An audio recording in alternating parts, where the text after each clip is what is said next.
नमस्कार, स्वागत है आपका मेरे चैनल मेरी दुनिया कामना त्रिवेदी में। तेल चढ़ चुका है। यहाँ पर हमने मसाले की तैयारी कर ली है। प्लीज़ हम क्या बना रहे हैं इसके लिए आपको थोड़ा सा पेशेंस रखना पड़ेगा। क्या देख रहे हैं आप, ये मैंने लौकी ले रखी है। हम आज बना रहे हैं लौकी के कोफ्ते। एक बड़ी लौकी थी, उसको मैंने हाफ़ किया, उसको पीलर से पील कर लिया, अच्छे से धो लिया और कद्दूकस की सहायता से कद्दूकस करके रख लिया। अब हमने यहाँ पर कुछ प्रिपरेशन में पहले कर चुकी हूँ। यहाँ मैंने 1 सर्विंग स्पून सरसों का तेल लिया था, उसमें डाली 1 बड़ी इलायची, 2 तेज़पत्ता, 4-5 लौंग, 4-5 काली मिर्च, उसे कूट लिया, 1 छोटी इलायची भी डाली और टमाटर डाल दिया और अदरक डाल दिया। अब ये हमारा मसाला अच्छे से भुन चुका है। अब हमें यहाँ मसाला क्योंकि भुन चुका है तो वहाँ मैंने बंद कर दिया है गैस को, और यहाँ जो सरसों का तेल हमने गरम किया है वो बन रहा है कोफ्ते के लिए। तो कोफ्ते के लिए हमने जो आधी लौकी कद्दूकस करी है उसमें हम डालेंगे थोड़ा सा नमक, थोड़ी सी मिर्च पाउडर, थोड़ी सी हल्दी पाउडर, और अब डालेंगे इसमें से पानी भी कई लोग निथार लेते हैं, लेकिन मैं नहीं निथार रही हूँ।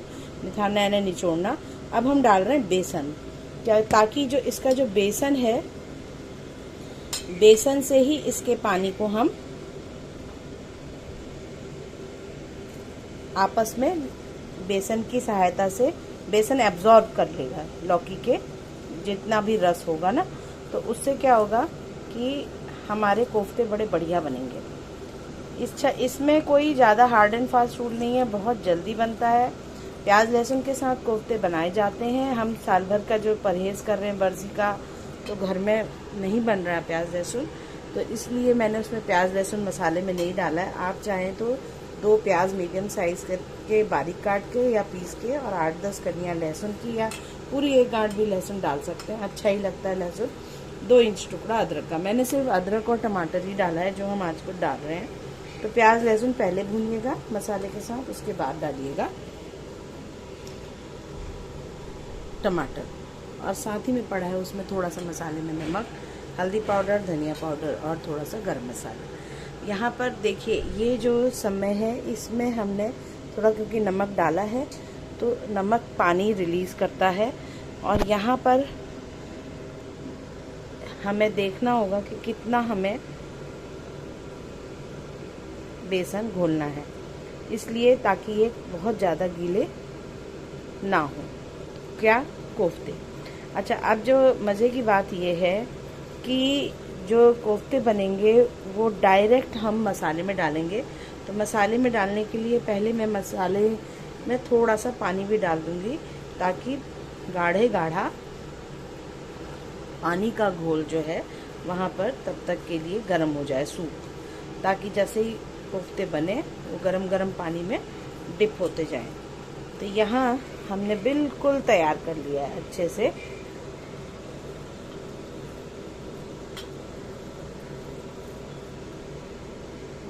अब हम हाथ साफ कर लेते हैं, और मैं चम्मच की सहायता से ही कोफ्ते बनाती हूँ, तो मैं चम्मच से ही बनाऊँगी। हाथ से भी बना सकती हूँ, पर क्योंकि मैं एक हाथ से शूट भी कर रही हूँ, मोबाइल भी पकड़ा है मैंने, और एक हाथ से मुझे तल के बनाना भी है और आपको दिखाना भी है, तो मैं कुछ चीज़ों को अपने लिए कंफर्टेबल कर ले रही हूँ कि इसको मैं चम्मच की सहायता से कोफ्ते भी तलते जाऊँगी, उधर मेरी ग्रेवी भी रेडी होगी, और यहाँ पर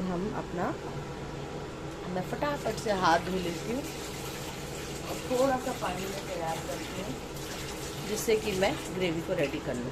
तो इस तरह से न्यू कुक्स, न्यू लर्नर्स देख सकते हैं कि थोड़ी सी प्रिपरेशन हम एडवांस में कर लें तो हमें बहुत ज़्यादा मदद मिलती है क्या प्रिपरेशन करने में। बेसन को हम करते हैं साइड में।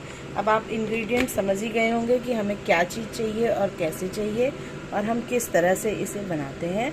कोफ्ते ज़्यादातर उत्तर भारत में यानी कि नॉर्थ इंडिया में हमारे बहुत प्रसिद्ध होते हैं और बहुत प्रचलन में होते हैं और बहुत ही बढ़िया लगते हैं। नॉर्मल लौकी की सब्ज़ी आप बच्चों को खिलाएंगे तो बच्चे जल्दी तैयार नहीं होते खाने के लिए, लेकिन आप जब इस तरीके से बच्चों को बढ़िया सी सब्ज़ी कोफ्ते के रूप में, और ऐसे आप रोटी, पूरी, पराठे, नान के साथ कोफ्ते को सर्व कर सकते हैं, और चावल के साथ भी कोफ्ते बहुत बढ़िया लगते हैं। साथ में हो सलाद और रायता तो मज़ा दोगुना हो जाता है। यहाँ मैंने 2 कटोरी पानी डाल लिया है, जो कि गाढ़ा सूप साथ साथ प्रिपेयर होता जा रहा है। इसमें मैंने आपको पहले ही बताया कि मैं नमक डाल चुकी हूँ। तो मैं मीडियम से सेम आंच में इसको होने देती हूँ। और यहाँ पर मैं एक प्लेट ले लेती हूँ जिसमें कि मैं जो भी पकौड़े हमारे ये छने हैं, क्या कहते हैं, कोफ्ते, उनको मैं निकालूंगी।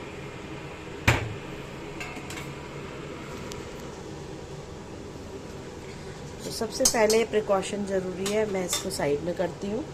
अब ये जो हमारा बैटर रेडी है कोफ्तों का, इसको हम डालते जाते हैं। ये देखिए, अच्छा ज़्यादा ओवरलोड नहीं करना है। जितने कढ़ाई में तेल है, जितना आसानी से आ जाए इतने तेल में मैं देख रही हूँ कि 4 से 5 या 6 कोफ्ते मैक्सिमम आ सकते हैं। और इसको जब तेल हमने हाई में गरम कर दिया, लेकिन अब जब तलेंगे तब हम मीडियम से सिम आंच में तलेंगे ताकि कोफ्ते अंदर से कच्चे ना रहें। तो ये भी बहुत ज़रूरी है कि हाई फ्लेम में, देखिए आंच से खेलना कुकिंग में तो बहुत ज़रूरी है। समझना ये कि किस तरीके से हम खाने को बना रहे हैं। हर खाने का कुकिंग प्रोसीजर या हीट कितनी देनी है, गैस की फ्लेम कितनी देनी है, आंच कितनी देनी है, ये बहुत ज़्यादा निर्भर करता है उस खाने के ऊपर जो हम बना रहे हैं। साथ ही साथ देखिए दोनों चीज़ रेडी हैं। तो मैंने 50% क्योंकि तैयारी कर ली थी। अच्छा दूसरी बात ये कि जब हम कढ़ाई में डालें तो एकदम से जल्दी ना करें, ये भी कच्चा है ना, आप एकदम पलटेंगे तो ये टूट जाएंगे। तो यहाँ पर क्या करना है, आपने हल्के हाथों से इसको इस तरीके से ऐसे ऐसे ऐसे इस तरीके से आपने करना है और ये तलते चले जाएंगे, है ना। तो इसमें यहाँ पर हमने आंच आपने देखा मीडियम से सिम में ही मैंने रखी है। हाई में फ्लेम मैंने नहीं करनी है क्योंकि हमने पहले ही ऑयल को गर्म कर लिया है हाई फ्लेम में। और यहाँ मीडियम में ही मैं अपने ये जो सूप है, जिस ग्रेवी में मैंने डालना है, उसमें मैंने डाल रखा है पानी ताकि सूप अच्छे से रेडी हो जाए। मसाले हमारे ऑलरेडी भून चुके हैं जिसमें कि हम नमक, हल्दी पाउडर, धनिया पाउडर, गरम मसाला ऑलरेडी डाल चुके हैं। और इन कोफ्तों में मैंने लौकी, बेसन का मैंने आपको बताया जितने में कि पानी उसमें से रिलीज़ ना हो, नमक, मिर्चा पाउडर, हल्दी पाउडर, और चाहे तो धनिया और गरम मसाला डालें, नहीं तो मैंने उसमें नहीं डाला है, सिर्फ हल्दी, नमक और मिर्च पाउडर ही डाला है। अब यहाँ देख रहे हैं आप कैसे सुनहरे गोल्डन ब्राउन हो रहे हैं। अब ये जो कोफ्ते हैं, बारिशों का, दिल्ली में एनसीआर के रीजन में हम लोग हैं और यहाँ पर बारिश का मौसम, बहुत ही बढ़िया मौसम हो रहा है। न ज़्यादा धूप है न ज़्यादा छाँव है, बीच बीच में बारिश हो जा रही है। जैसे शारदीय नवरात्रि में बढ़िया सा ठंडा मौसम हो जाता है, करीब करीब वैसा ही मौसम अभी आजकल हो रहा है यहाँ पे। तो पकौड़ों का और कोफ्तों का तो यही टाइम होता है जिस समय, इस समय कोफ्ते छने तो बढ़िया ही लगता है। तो रात की ये मेरी डिनर की प्रिपरेशन हो रही है। और जब से मेरा डायबिटीज़ का इशू आया तब से ज़्यादातर हम खाना बिल्कुल मैं कम ऑयल और उस तरीके का ही बना रही हूँ। बहुत कम प्रिपरेशन हो रही है इस तरीके की।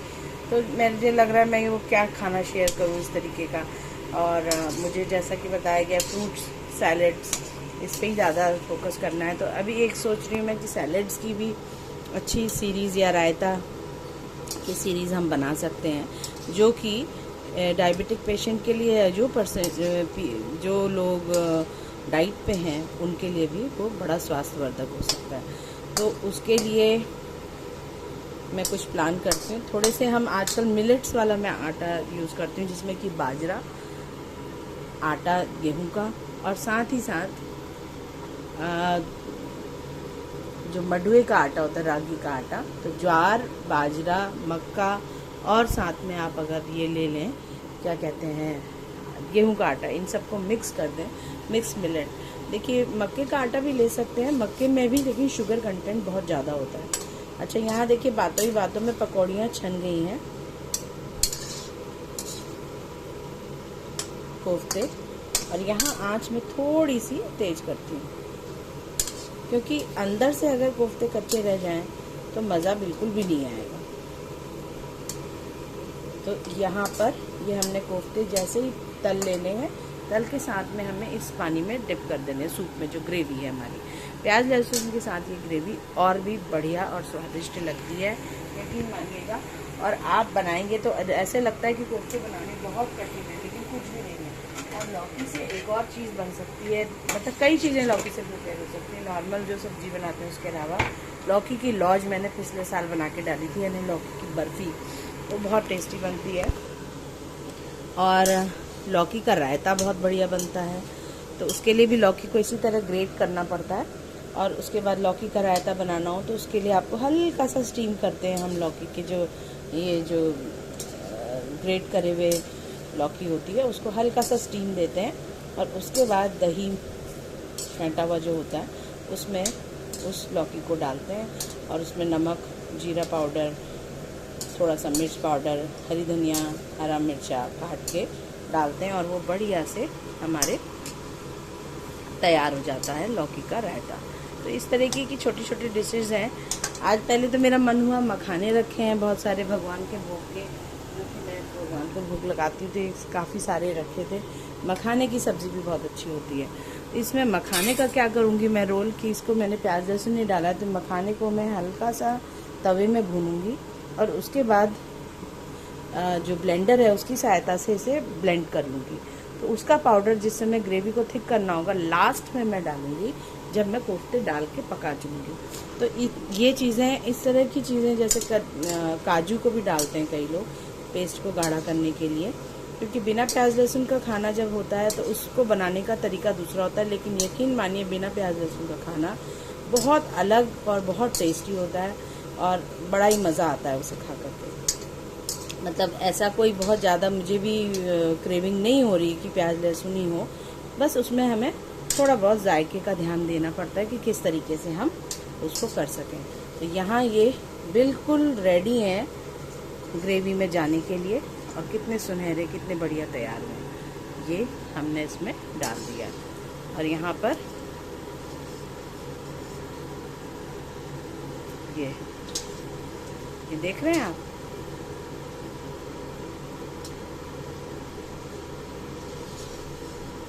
मुझे लगता है इस लास्ट वाला जो कढ़ाई में है उसको एक साइड से पकने की ज़रूरत है, तो इसको साइड अलट पलट लेती हूँ, थोड़ी सी ज़रूरत है। यहाँ पर हल्के हाथों से ही इसको इसमें हमने छोड़ दिया ग्रेवी। इसको बनने में लास्ट में ना गार्निश करते समय आपने धनिया पत्ता ज़रूर डालना है, उससे स्वाद चौगुना हो जाएगा। अभी मेरे पास है नहीं, इसलिए मैं नहीं डाल रही हूँ। तो हम अब फटाफट से सेकंड बैच अपना रेडी कर लेते हैं कोफ्तों का। देखिए चम्मच से भी बनाना कोई डिफ़िकल्ट नहीं है, आपको पता होना चाहिए कि कितने बड़े पकौड़े बनाने हैं और एक ही साइज़ के कोफ्ते बनाइएगा, अलग अलग साइज़ के मत बनाइएगा और शेप भी एक ही रखिएगा। ये देखिए जैसे मैं कि अभी जो मैं बना रही हूँ अंडाकार यानी कि ओवल शेप के मैं बना रही हूँ, बिल्कुल प्रॉपर गोल नहीं है। चम्मच से जब बनाते हैं तो इस तरह की शेप बनाने में कोई ज़्यादा टाइम लगता भी नहीं है। आपने ये लिया और ये डिप कर दिया और साथ में बस अपनी सेफ्टी ध्यान देनी है कि एकदम से जब तेल गर्म होता है तो जोर से सेंटर में नहीं डालना है, साइड से बहुत हल्के हाथों से आपने इस तरह से छोड़ देना है तलने के लिए। उसमें क्या होगा कि आपको अपना भी प्रिकॉशन रखना बहुत ज़रूरी है। ये देख रहे हैं आप, सेंटर से बहुत दूरी बना के मैंने साइड से ही डाल रही हूँ। और ये मुझे मेरी मदर ने बताया था कि जिस समय हमने खाना बनाना नया शुरू किया था सीखना, तो उन्होंने बताया कभी भी तलते हैं तो बेटा साथ सेंटर में नहीं डालते, बीचों बीच में कभी नहीं डालते, तो क्या होगा छींटे आ जाते हैं। तो वो कुछ बातें हैं जो मुझे भी याद रहती हैं। तो पता नहीं कैसे कैसे बड़े हुए, कब बनाना सीखा, कब खाना, कहाँ तक इतनी चीज़ें आ गई हैं मुझे भी नहीं पता, क्योंकि ज़्यादा कुकिंग तो मैंने भी शादी से पहले बहुत ज़्यादा तो नहीं करती। शौकिया कुछ चीज़ें, कभी राजमा, कभी छोले, कभी काले चने और ज़्यादातर साउथ इंडियन, और कभी कुकीज़ या केक, कभी इस तरह की शौकिया चीज़ें मैं बनाना पसंद करती थी। वही चीज़ें बनाती थी रोज़मर्रा में। तो मुझे कभी याद नहीं है कि डेली मैंने कुकिंग में अपने पेरेंट्स की या मदर की मदद करी हो। हाँ, घर की साफ़ सफाई और घर के रख रखाव में वो मेरा डिपार्टमेंट था, तो वो मैं करती थी। और बाज़ार का काम हम कर देते थे कि मम्मी को थोड़ी हेल्प करनी हो तो उसमें हम हेल्प कर देते थे। अच्छा, अब यहाँ पर दोनों चीज़ें हो रही हैं तो दोनों ही चीज़ों में ध्यान देना है। अब ये उबाल उठ गया है, बबल्स आने लगे हैं, आँच को मैंने सिम कर दिया है ग्रेवी वाले। तो ये हमने अलट पलट कर लेना है बहुत हल्के हाथों से, ताकि एक साइड से इसमें रस आ गया है। अच्छा, नमक का अंदाज़ भी देना है कि कहीं डबल ज़्यादा नमक ना हो जाए, क्योंकि आपके कोफ्तों में भी नमक होगा और इसमें भी नमक होगा, तो फिर डबल हो जाएगा तो मज़ा नहीं आएगा। तो इसलिए आपने उसी समय में ध्यान देना है। यहाँ मैंने आँच सिम कर दी, आँच तेज़ थी कोफ्ते की।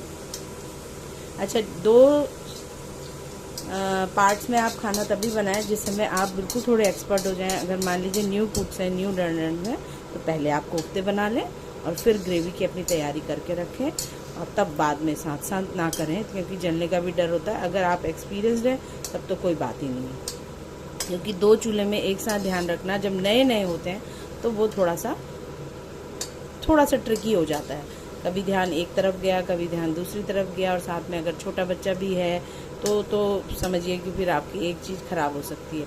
तो फिर आप 1 बाय 1 इस प्रोसीजर को फॉलो कर सकते हैं, मतलब अपने कन्वीनियंस पे आप देखिएगा कि कैसा आपका है, पर इसका आउटपुट बहुत बढ़िया आएगा, ये मैं आपको बता रही हूँ। तो ग्रेवी को गाढ़ा जब हम प्याज लहसुन नहीं डालते हैं, कैसे कर सकते हैं, ये मैंने आपको बताया है कि मखाने को हम भून करके थोड़ा पीस सकते हैं, और पीसने के बाद लास्ट में जैसे ये स्टेज आ गई है तब हम डाल देंगे, ताकि जब ये 20% बच जाए ग्रेवी थिक होने में तब डालेंगे, तो मखाना एकदम से गाढ़ा कर देगा ग्रेवी को, और बहुत ही बढ़िया आउटपुट आएगा उसका। और सब पूछेंगे ये आपने इसमें क्या डाला, क्या बनाया आपने, ये कैसे बनाया। तो ये है आज की रेसिपी, बन रहे हैं लौकी के कोफ्ते। इसी तरह से आप भी बनाइएगा, खाइएगा, खिलाइएगा। ऑलमोस्ट डन है, कोफ्ते का एक बैच तैयार हो गया है, दूसरा रेडी हो रहा है, तीसरा इसी तरह से बनेगा। और फाइनली जो बच जाएगा शेष बेसन का घोल, तो उसमें थोड़ा सा मैं पानी डालूंगी और वो मैं इसमें ऐड कर दूंगी। बेसन से भी थोड़ी सी थिकनेस आ जाती है ग्रेवी में। तो इसी तरीके से आप भी बना करके बताइएगा कैसा बना। आज बहुत दिनों में हम रेसिपी शूट कर रहे हैं, क्योंकि ज़्यादातर वही उसी तरीके की चीज़ें बन रही थी जो मैं ऑलरेडी डाल चुकी हूँ, तो मुझे लगा कि अब वही क्या बार बार दिखाना, तो इसलिए मैंने नहीं दिखाया। तो फिर मिलती हूँ किसी और डिश के साथ, तब तक के लिए राम राम, नमस्कार और धन्यवाद।